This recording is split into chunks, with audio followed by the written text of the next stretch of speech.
Quando o ator Rafael Costa subiu ao palco do Teatro Nacional Dona Maria II em Lisboa para ler a carta que escrevera ao seu namorado Tiago falecido há 2 anos, o silêncio no auditório era absoluto. Mas foi nesse momento que o meu telemóvel tocou no bolso exibindo um número que eu não reconhecia, mas que mudaria tudo na minha vida para sempre. Eu, André Santos, assistente de produção de 28 anos, estava na plateia como convidado de um amigo do Círculo do Cinema, sem imaginar que aquela ligação viria do próprio Rafael, o homem que acabara de conquistar o Oscar em Hollywood com um filme sobre perda e amor. A voz dele do outro lado da linha trêmula e grave perguntava por Tiago, mas na verdade era eu que ele procurava, porque Tiago havia deixado um envelope selado com o meu nome e número escrito à mão antes do acidente fatal na autoestrada para o Porto.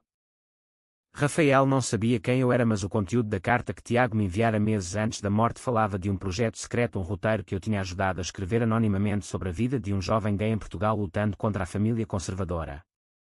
Aquela ligação durou apenas 30 segundos. Rafael dizia que precisava de falar comigo em pessoa porque as palavras de Tiago mencionavam o meu nome como a única pessoa que poderia ajudar a completar o legado dele. Eu fiquei paralisado no meio da plateia enquanto o público aplaudia de pé o discurso emocionado de Rafael sobre o amor que nunca morre. O meu coração batia descontrolado porque Tiago tinha sido o meu mentor nos primeiros anos da minha carreira no cinema. Ele me acolhera quando eu fugi de Coimbra para Lisboa aos 20 anos, escondendo a minha orientação da família, que ainda hoje esperava que eu casasse com uma mulher e tivesse filhos. Depois do evento eu saí para a rua molhada pela chuva fina de outono e liguei de volta para Rafael, marcando um encontro no dia seguinte num café perto do Tejo. A cidade de Lisboa brilhava com as luzes dos elétricos e eu sentia um peso no peito, como se Tiago estivesse a observar-me do além. No café, Rafael chegou com o casaco escuro e o olhar cansado mas bonito como nas capas das revistas, o Oscar ainda fresco na memória dele. Ele entregou-me o envelope e pediu que eu lesse em voz alta. As palavras de Tiago eram claras. Ele sabia que eu estava apaixonado por ele em segredo, mas nunca correspondi porque ele amava Rafael com toda a alma. Tiago pedia-me que ajudasse Rafael a encontrar paz e que eu não escondesse mais quem eu era da minha família. Aquela revelação fez-me tremer as mãos porque eu nunca tinha contado a ninguém sobre os meus sentimentos por Tiago. Rafael ficou em silêncio olhando para o rio e disse que precisava de alguém como eu para terminar o roteiro que Tiago começara. Naquela tarde caminhámos juntos pelas ruas de Alfama e Rafael contou-me como a perda de Tiago o tinha feito questionar tudo: a carreira, a fama, a identidade. Ele era de uma família tradicional do Alentejo, onde o preconceito ainda sussurrava nos jantares de domingo, mesmo em Portugal progressista. Eu ouvia e sentia uma ligação inesperada, como se o destino tivesse planeado aquele encontro. Mas ao voltar para casa, o meu melhor amigo Marco ligou-me avisando que a família em Coimbra tinha visto o vídeo do discurso de Rafael na internet e começava a fazer perguntas sobre o meu envolvimento no mundo do cinema gay. A pressão começava a crescer e eu não sabia se estava pronto para enfrentar a verdade que Tiago me deixara como herança. O dia terminou com uma mensagem de Rafael agradecendo e marcando outro encontro. Eu deitei-me pensando que a ligação fatídica tinha aberto uma porta que eu nunca mais conseguiria fechar. No dia seguinte, Rafael convidou-me para o seu apartamento em Belém com vista para o Mosteiro dos Jerónimos. O espaço era elegante mas simples, com fotografias de Tiago por todo o lado sorrindo em viagens pelo Douro e em estreias de filmes. Rafael preparou um chá e pediu que eu lesse o resto do roteiro que Tiago deixara incompleto. As páginas falavam de um jovem chamado André que lutava contra a rejeição familiar e encontrava força no amor de um mentor. Eu corei ao reconhecer-me nas linhas e Rafael notou, perguntando se eu era o André do texto. Confessei a verdade e ele não se zangou, pelo contrário abraçou-me como um irmão, dizendo que Tiago sempre soubera escolher as pessoas certas. Aquela conversa durou horas e pela primeira vez eu senti que podia ser eu mesmo sem medo. Mas a realidade bateu à porta quando o meu pai ligou de Coimbra exigindo que eu voltasse para casa no fim de semana porque a tia tinha visto uma foto minha com Rafael na internet e começava a espalhar rumores na aldeia. Eu menti dizendo que era só trabalho, mas o coração apertava-se porque a família ainda sonhava com um casamento tradicional e netos. Rafael percebeu a minha angústia e propôs que eu o acompanhasse a uma reunião com o realizador em Sintra para discutir o roteiro. No caminho de carro pela serra ele contou-me sobre a sua própria crise depois do Oscar, como a fama o isolara e como o preconceito nos estúdios de Hollywood o fizera sentir-se ainda mais sozinho. Eu ouvia e partilhava as minhas histórias de adolescência quando escondia revistas de cinema debaixo da cama para não ser descoberto. Em Sintra o realizador elogiou o trabalho de Tiago e pediu que eu colaborasse oficialmente no projeto. Rafael sorriu-me e pela primeira vez senti um calor no peito que não era só gratidão.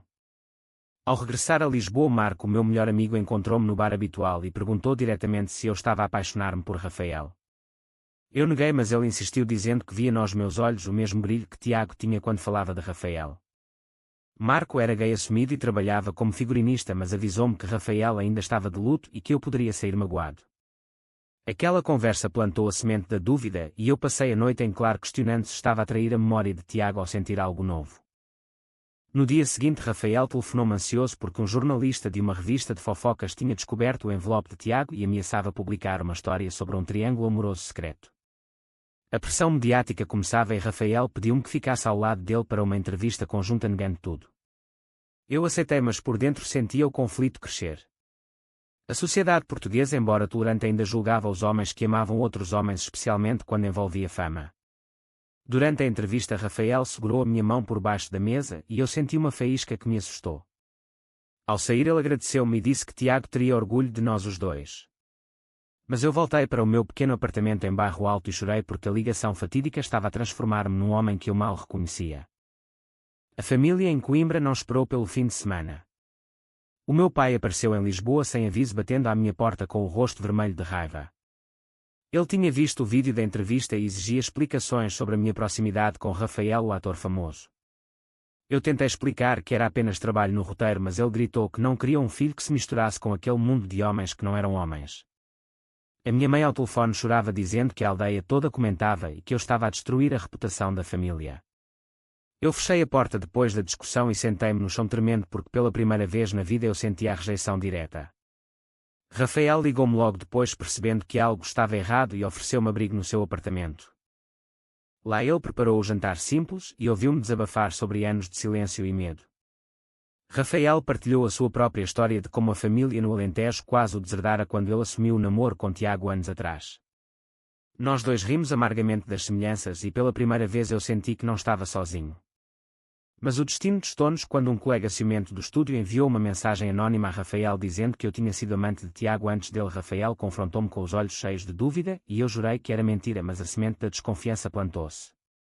Eu saí do apartamento magoado e passei a noite a caminhar pela marginal do Tejo pensando em fugir de tudo.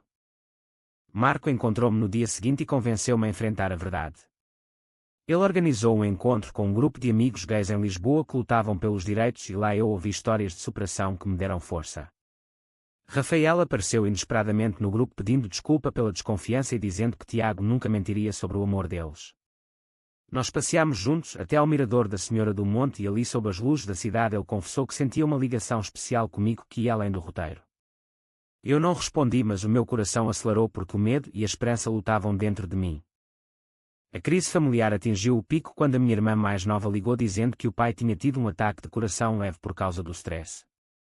Eu voltei a Coimbra e enfrentei a família reunida na sala de jantar. O meu pai olhou-me nos olhos e perguntou se eu era como Rafael. Eu respirei fundo e disse sim pela primeira vez em voz alta. O silêncio foi ensurdecedor, mas a minha mãe abraçou-me chorando e o pai baixou a cabeça sem dizer nada. Ao regressar a Lisboa, Rafael esperava-me na estação com um sorriso tímido e disse que o roteiro estava quase pronto. Nós trabalhámos juntos noite adentro e pela primeira vez senti que estava a crescer para além do medo. O projeto do roteiro avançava e Rafael recebeu uma proposta de Hollywood para um novo filme, mas ele hesitou porque significava afastar-se de Lisboa e de mim. Eu incentivei-o a aceitar dizendo que o sonho dele era importante, mas por dentro sentia o pânico de o perder como perder a Tiago. Rafael decidiu adiar a decisão e propôs que passássemos um fim de semana no Algarve para clarear as ideias. Na praia de Lagos caminhámos descalços e ele falou sobre o desejo de viver abertamente sem esconder o amor. Eu contei-lhe sobre a reconciliação parcial com a família e como o pai começava a aceitar aos poucos. O mar calmo testemunhou o nosso primeiro beijo tímido e casto, mas cheio de significado. De regresso a Lisboa, a traição veio de onde menos esperávamos. O colega ciumento publicou uma foto antiga minha com Tiago num blog de fofocas insinuando um triângulo. Rafael ficou furioso, mas não comigo, e juntos enfrentámos a imprensa em uma conferência onde ele declarou que o amor não se mede pelo passado. A sociedade reagiu com apoio maioritário, mas alguns comentários homofóbicos nas redes feriram-me profundamente. Marco organizou uma manifestação pequena de apoio na Praça do Comércio e lá eu vi homens e mulheres gays de todas as idades a aplaudir-nos. Rafael segurou a minha mão em público pela primeira vez e eu senti a força da comunidade. Mas o conflito interno voltou quando meu pai ligou pedindo que eu voltasse para casa definitivamente porque a aldeia ainda murmurava. Eu recusei e ele desligou zangado. Rafael viu a minha tristeza e propôs que eu me mudasse para o apartamento dele temporariamente. Vivemos juntos dias de rotina, doce cafés de manhã e discussões sobre o roteiro à noite. Ele confessou que Tiago lhe tinha deixado uma carta dizendo para seguir o coração se encontrasse alguém especial. Aquela revelação curou a última ferida e nós começámos a construir algo novo sem culpa. O clímax aproximava-se quando o realizador marcou a leitura final do roteiro em frente a um público seleto no Festival de Cinema de Lisboa. Rafael decidiu recusar o convite de Hollywood para ficar em Portugal e trabalhar no projeto comigo. Eu senti o peso da responsabilidade porque ele estava a sacrificar a carreira por mim. Na noite antes da leitura eu quase fugi, mas Rafael encontrou-me no terraço e disse que o amor verdadeiro não pede sacrifícios mas escolhas. Nós abraçámo-nos e eu soube que estava pronto para o passo seguinte. A leitura do roteiro no festival foi um sucesso. O público aplaudiu de pé e Rafael dedicou o projeto a Tiago e a mim. Depois da cerimónia os jornalistas perguntaram sobre a nossa relação e Rafael respondeu com orgulho que estávamos juntos. Eu senti o coração explodir de emoção mas também de medo porque a família assistia pela televisão. O meu pai telefonou-me no dia seguinte não para criticar mas para dizer que estava orgulhoso por eu ter coragem que ele nunca teve. A mãe chorou de felicidade e a irmã enviou uma mensagem de apoio. A reconciliação familiar completou o círculo que Tiago iniciara. Mas a prova final veio quando um antigo amigo de Tiago apareceu em Lisboa reclamando direitos sobre o roteiro dizendo que tinha ajudado a escrever partes dele. Rafael e eu enfrentámos o homem num café e descobrimos que era uma tentativa de chantagem por dinheiro. Nós recusámos e o homem desistiu mas o episódio deixou cicatrizes de desconfiança. Rafael questionou se valia a pena continuar na indústria e eu lembrei-lhe que Tiago nos ensinara a lutar. Nós decidimos transformar o roteiro num filme independente financiado por nós próprios e pela comunidade LGBT portuguesa. Os meses seguintes foram de trabalho intenso em sets improvisados no Porto e em Sintra. Rafael e eu aprendemos a equilibrar o humor com o profissionalismo e as noites terminavam com conversas profundas sobre o futuro. Eu completei a minha formação como argumentista e Rafael recusou mais um Oscar para se concentrar na nossa vida em Lisboa. A sociedade mudou connosco. Muitos jovens gays escreveram cartas agradecendo a representação realista no roteiro. Um dia no mirador do Castelo de São Jorge Rafael ajoelhou-se e pediu-me que fosse o seu companheiro oficial. Eu aceitei com lágrimas e nós celebramos com um jantar íntimo com Marco e amigos. A família veio de Coimbra para a pequena cerimónia civil e o pai abraçou Rafael pela primeira vez. Tiago estava presente em espírito nas fotos e nas memórias. Eu cresci de um jovem assustado para um homem inteiro graças à ligação fatídica que começara tudo. O filme estreou em Lisboa com lotação esgotada e críticas elogiosas destacando a autenticidade da história gay portuguesa. Rafael e eu caminhámos juntos na passadeira vermelha de mãos dadas e o público aplaudiu não só o trabalho mas o nosso amor visível. A família estava na primeira fila e o pai levantou-se para nos aplaudir. Depois da estreia fomos para o Algarve de férias e ali sob o céu estrelado Rafael disse que Tiago teria sorrido ao ver-nos felizes. Eu concordei e pela primeira vez senti paz completa. Mas a vida não é perfeita. Um dia recebi uma carta anónima de alguém que afirmava ter conhecido Tiago em segredo e que questionava a nossa felicidade. Eu mostrei a Rafael e juntos decidimos ignorar porque o passado não definia o presente.